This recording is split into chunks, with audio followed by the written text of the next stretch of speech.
Bonjour, bonsoir. Aujourd'hui, ce soir, on se retrouve pour une nouvelle vidéo. Alors, dans cette vidéo, je vais présenter et tester une nouvelle lampe à haute pression de sodium que j'ai pu récupérer dans les bacs de recyclage. Donc la voici. Ça doit être une lampe pour la culture indoor, il me semble. D'après ce que je peux voir sur le logo. Super plan, donc ça c'est pour lui faire les pousses de tomates par exemple, voilà.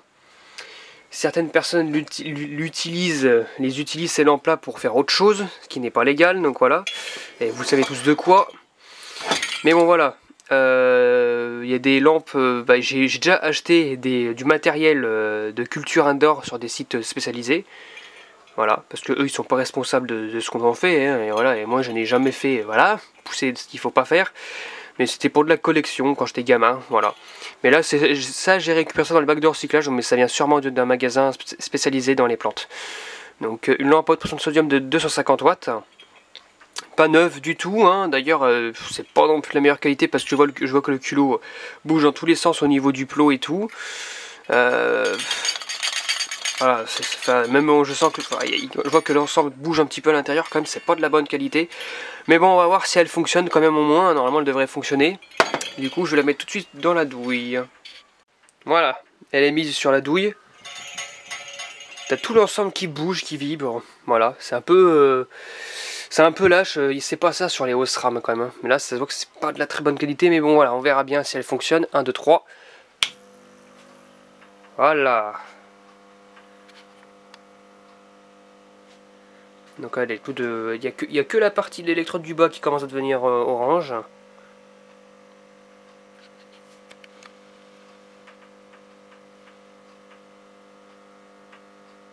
Ça y est, elle devient toute orange.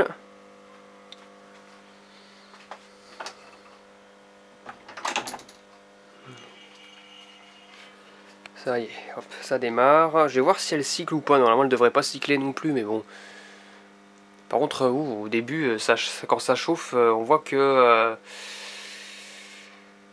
ça a quand même été utilisé parce qu'on a un espèce d'orange vieillot, voilà quoi. Ça se voit pas trop sur la caméra, mais bon, voilà. Je sais pas si elle va cycler. En tout cas, normalement, celle en place, on s'est éclairé beaucoup. J'en ai une en 250 watts de chez Sylvania. Je sais pas ce que j'en ai foutu, je sais pas ce que j'en ai fait. Mais j'en ai une comme ça de chez Sylvania. Et je peux vous dire qu'elle envoie. Hein.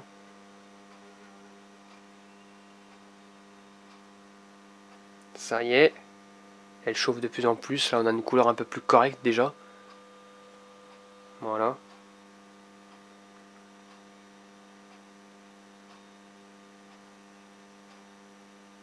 Voilà, elle chauffe petit à petit.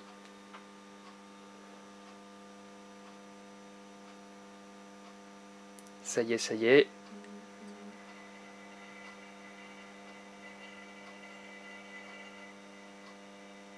On entend la vibration du support. Je sais pas si c'est à cause de la chaleur de la lampe. Ça y est. Là, c'est une couleur un peu plus blanche quand même. Un minimum.